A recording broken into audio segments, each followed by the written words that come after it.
તમિલનાડુના તિરુવલ્લુર જિલ્લામાં ગંભીર અકસ્માતમાં અનેક લોકોના મોત. પ્રધાનમંત્રી નરેન્દ્ર મોદીએ દુઃખ વ્યક્ત કર્યું અને સહાયની જાહેરાત કરી. દેશભરમાં રીનીટ 2026 પરીક્ષા સફળતાપૂર્વક પૂર્ણ થઈ. 22 લાખથી વધુ વિદ્યાર્થીઓએ પરીક્ષા આપી. યુજીસી નેટ પરીક્ષા આવતીકાલથી શરૂ થવાની છે. એનટીએ દ્વારા તમામ તૈયારીઓ પૂર્ણ.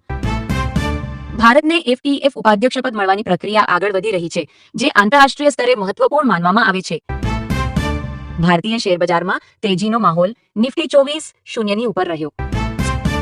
સોનાના ભાવમાં આજે થોડો વધારો નોંધાયો. 22 કેરેટ અને 24 કેરેટ સોનાના નવા દર જાહેર થયા. ભારતે ટીમે શ્રીલંકા સેમીફાઇનલમાં 377 રનનો વિશાળ સ્કોર ઉભો કર્યો.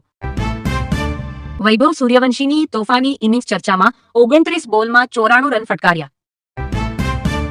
ઇંગ્લેન્ડ સામેની વનડે શ્રેણી માટે ભારતીય ટીમ જાહેર. વિરાટ કોહલી અને જસપ્રીત બુમરાહની વાપસી. કતારના ગેસ પ્લાન્ટમાં વિસ્ફોટ બાદ અનેક લોકો ઇજાગ્રસ્ત. વૈશ્વિક સ્તરે ચિંતા. યુરોપના અનેક દેશોમાં ભારે ગરમીની લહેર યથાવત. પ્રધાનમંત્રી મોદીએ યોગના વૈશ્વિક મહત્વ પર ફરી ભાર મૂક્યો.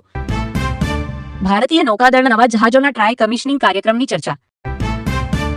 દેશના વિવિધ રાજ્યોમાં ચોમાસું આગળ વધી રહ્યું છે. ખેડૂતોમાં ખુશીનો માહોલ. આંતરરાષ્ટ્રીય રાજકારણમાં મોટો ફેરફાર. કિયર સ્ટાર્મરે રાજીનામાની જાહેરાત કરી. ગુજરાતમાં 23 થી 26 જૂન દરમિયાન અનેક વિસ્તારોમાં વરસાદની શક્યતા વ્યક્ત કરવામાં આવી છે, જેના કારણે ખેડૂતોમાં આશા જાગી છે.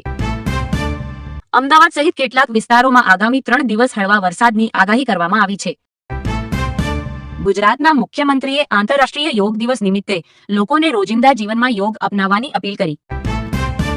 જીપીએસસી ભરતી પ્રક્રિયામાં સભ્યોની અછતને કારણે વ્યક્તિગત ઇન્ટરવ્યુના બદલે ગ્રુપ ડિસ્કશન પદ્ધતિ અપનાવશે.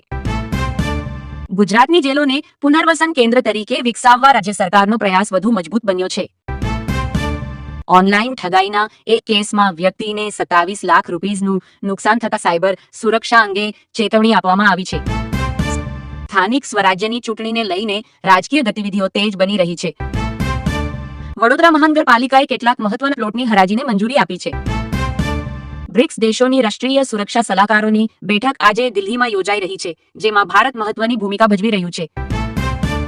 ચોમાસાની ગતિ ધીમી પડતા ઉત્તર ગુજરાતના ખેડૂત વરસાદની રાહ જોઈ રહ્યા છે.